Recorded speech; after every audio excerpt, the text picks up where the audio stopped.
लोकप्रिय सिविल सेवा परीक्षा शिक्षक और 2025 के दिल्ली विधानसभा चुनाव से पहले सत्तारूढ़ आम आदमी पार्टी के सबसे हाई प्रोफाइल उम्मीदवारों में से एक अवध ओझा पटपड़गंज सीट से पीछे चल रहे हैं।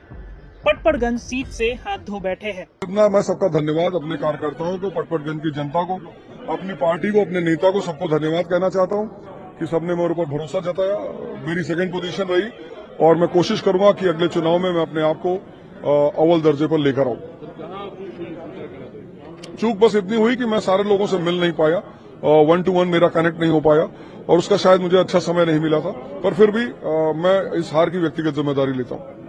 ओझा ने इस सीट के लिए पार्टी की पसंद के रूप में वरिष्ठ आप नेता मनीष सिसोदिया की जगह ली। मनीष सिसोदिया, जिन्होंने 2013, 2015 और 2020 के चुनावों में जीत हासिल की थी, को नए उम्मीदवार के लिए जंगपुरा में स्थानांतरित कर दिया गया था। पटपड़गंज को अवध ओझा के लिए एक सुरक्षित सीट माना जाता था।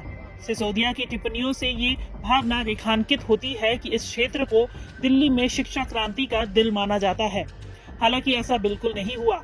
आज सुबह मतगणना शुरू होते ही भाजपा ने बड़ी बढ़त हासिल कर ली। सुबह 10:30 बजे भगवा पार्टी दिल्ली की 70 सीटों में से 40 पर आगे थी। हालांकि आपने इस पूर्वानुमानों को खारिज कर दिया और जोर देकर कहा कि वो लगातार तीसरी बार सरकार बनाएगी। पार्टी नेता गोपाल राय ने भाजपा के दावे से मेल खाते हुए कहा कि पार्टी को 50 सीटें मिलेंगी।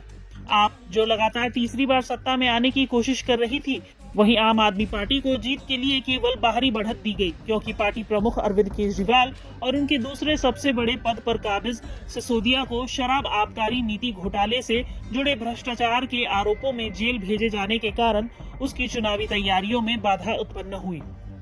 चुनाव आयोग ने दिल्ली का पहला रिजल्ट जारी कर दिया है। दिल्ली कैंट से आम आदमी पार्टी के वीरेंद्र सिंह कादियान जीत गए हैं। उन्होंने भारतीय जनता पार्टी के भुवन तंवर को पराजित किया। दिल्ली में 27 साल बाद भाजपा की सरकार बन रही है। अरविंद केजरीवाल और मनीष सिसोदिया हार चुके हैं। दिल्ली विधानसभा चुनाव परिणाम और अरविंद केजरीवाल की हार पर उनके गुरु और सामाजिक कार्यकर्ता अन्ना हजारे ने भी बड़ा बयान दिया है। चुनाव लड़ते समय उम्मीदवार का आचार शुद्ध होना, विचार शुद्ध होना, जीवन निष्कलंक होना, जीवन में त्याग होना और अपमान करने की शक्ति होना, ये गुण अगर उम्मीदवार में है तो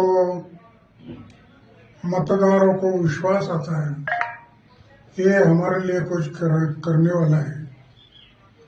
मैं बार बार बताते गया, लेकिन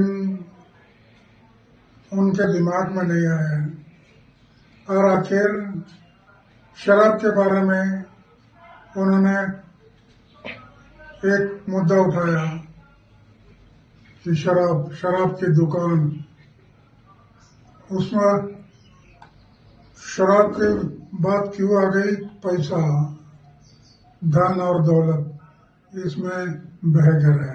शराब के कारण वो बदनाम हो गया। इसके कारण लोगों को भी एक मौका मिला कि ये चारित्र के बारे में बोलता है और दूसरे बारे में शराब की बात बताता है।